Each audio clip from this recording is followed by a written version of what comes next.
ఇక్కడికి వచ్చిన గెస్ట్స్ అందరికీ, అలాగే లైవ్లో చూసే తెలుగు సినిమా ప్రేక్షకులకు అందరికీ, వ్యూవర్స్ అందరికీ, అక్కినేని అభిమానులందరికీ నమస్కారం. Firstly I'd like to start by thanking Sandeep Reddy Vanga. Sandeep Garu, thank you so much for coming. You are the man of the moment, the man of every moment. And what I feel is that ee Majjikalamlo I have not seen anyone as honest and as original as you. Idi mee cinemale gaadu, I watch a lot of your interviews. And mee interviews chusetappudu ento oka honesty, ento oka transparency kanpistudi. చాలా మంది అది ఏదో viral చేయడానికి, hype create చేయడానికి అంటారు, but that is pure honesty. Thank you so much for being here Sandeep garu, thank you. And Thandel cinema విషయంకి వస్తే, firstly Aravind గారికి థ్యాంక్ యూ చెప్పాలి.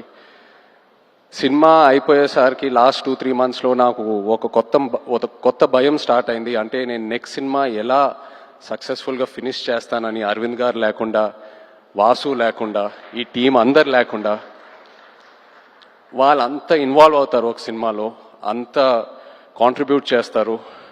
ఒక యాక్టర్కి ఒక లిస్ట్ ఉంటుంది, ఎంతోమంది డైరెక్టర్లు ఉంటారు. సరే పలానా డైరెక్టర్లతో పనిచేస్తే మన కెరియర్కి డెఫినెట్లీ బెనిఫిట్ అవుద్దని. కానీ నా లిస్ట్లో ఎప్పుడు గీతా ఆర్ట్స్ అనే పేరు ఎప్పుడు టాప్లో ఉంటుంది. బికాస్ ఏ యాక్టర్ ఈ బ్యానర్లో పనిచేస్తే తప్పకుండా ఒక మంచి రిజల్ట్తో బయటకు వస్తారు. So thank you so much Aravind గారు.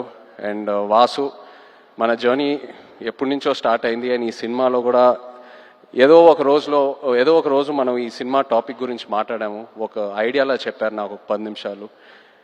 నేను అప్పుడే చెప్పాను మీకు, వాసు ఈ ఐడియా పూర్తిగా ఫామ్ అయిన తర్వాత ప్లీజ్ నా దగ్గర రండి, నాకు ఎంతో ఇంట్రెస్ట్ ఉంది ఈ టాపిక్ మీద. అండ్ మీరు వచ్చారు, so thank you so much.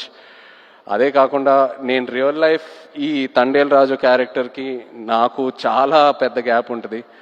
ఆ ట్రాన్స్ఫర్మేషన్కి మీరు టైం ఇచ్చారు. చందు, నన్ను నమ్మావు, నేను చేస్తానని చెప్పాను, నువ్వు నన్ను నమ్మావు, ఆ టైం ఇచ్చారు, ఎంతో పేషెంట్గా నాతో ట్రావెల్ అయ్యారు. నేను చందు ఇది 3వ సినిమాకి నన్ను ఎంతో బాగా ప్రజెంట్ చేసి, ఇన్ఫ్యాక్ట్ నాకంటే ఎక్కువ తనే ఆలోచిస్తాడు నా గురించి. కొన్నిసార్లు చాలా సెల్ఫిష్గా ఆలోచిస్తాడు నా మంచి కోసం. I'm so grateful to have you Chandu. You are a friend, you are a well wisher, and thank you so much. Pallavi, ఇప్పుడు వరకు మేము వెళ్ళిన ప్రతి ఈవెంట్లో వచ్చిన గెస్ట్స్ అయినా టెక్నీషియన్స్ అయినా అందరూ ఒకటే అంటున్నారు, మేము పల్లవితో కలిసి పని చేయాలి, లేకపోతే మేము పల్లవి ఫ్యాన్స్, లేకపోతే మేము పల్లవితో పని చేయాలనుకున్నాము కానీ ఆపర్చునిటీ మిస్ అయిందని.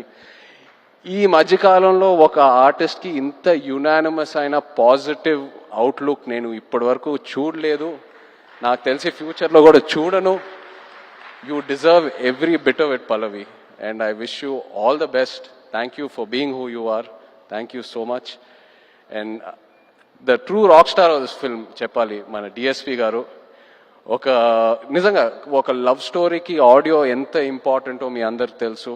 అలాంటిది ఈ సినిమాకి బుజ్జితల్లి అనే పాట ఫస్ట్ రిలీజ్ అయినప్పుడు కంప్లీట్గా సినిమా కలరే మార్చేసింది, ఆడియన్స్లోకి బాగా దగ్గరగా తీసుకెళ్ళింది. మీరు చూసారు ఎన్నో రీల్స్, ఎంతమంది పిల్లలు డాన్స్ వేయటం, పాటలు పాడటం, ఎన్నో so many performances on Bujjithalli. You took this film close to the hearts way before the release. Thank you so much Devi, your the true rock star. అదే కాదు, నమో నమ శివాయ పాట జరిగేటప్పుడు దేవి మా రిహర్సల్స్కి వచ్చి ఆయన విజన్ ఏంటి, ఆయన ఎనర్జీ ఇచ్చి మాకు ఎంతో ఎంకరేజ్ చేశారు. Thank you Devi. అలాగే Shyam garu, our DOP, thank you Shyam sir. Was really looking forward to work with you and I'm so happy it happened. And Nagendra garu, మన ఆర్ట్ డైరెక్టర్, థ్యాంక్ యూ అండి. నిజంగా మీ ఇద్దరు కాంబినేషన్ అమేజింగ్. నేను విరూపాక్ష సినిమా చూసినప్పుడు అప్పుడు చందుకు చెప్పాను, శ్యామ్ గారు నాగేంద్ర గారితో పనిచేస్తే బాగుంటుందని. అండ్ ఐఎమ్ సో హ్యాపీ ఈ సినిమా చేశాము. నెక్స్ట్ సినిమా మళ్ళీ ట్రావెల్ అవ్వబోతున్నాము. So thank you very much. అలాగే all the lyric writers, Shreemani garu, Jonnavithula garu, మన యాక్షన్ డైరెక్టర్స్, కొరియోగ్రాఫర్స్ శేఖర్ మాస్టర్కి థ్యాంక్ యూ చెప్పాలి. The entire production team, Satya garu and everyone else, thank you so much. మన PROs Vamsi, Sekhar, Anurag, and direction department చాలా support చేశారు నన్ను ఈ సినిమాలో. కిరణ్, యోగి అండ్ పట్నాయక్ స్లాంగ్ విషయంలో ఒక శ్రీకాకుళం యాస ఉంటుంది ఈ సినిమాలో. అది that was a very very challenging portion. So ఈ విషయంలో చాలా సపోర్ట్ చేశారు, థ్యాంక్ యూ. అలాగే భాను గారు, రియాజ్ ఈ కథ తీసుకొచ్చినందుకు along with Karthik. So thank you all so much. But ఇప్పుడు ద హీరోస్ ఆఫ్ తండేల్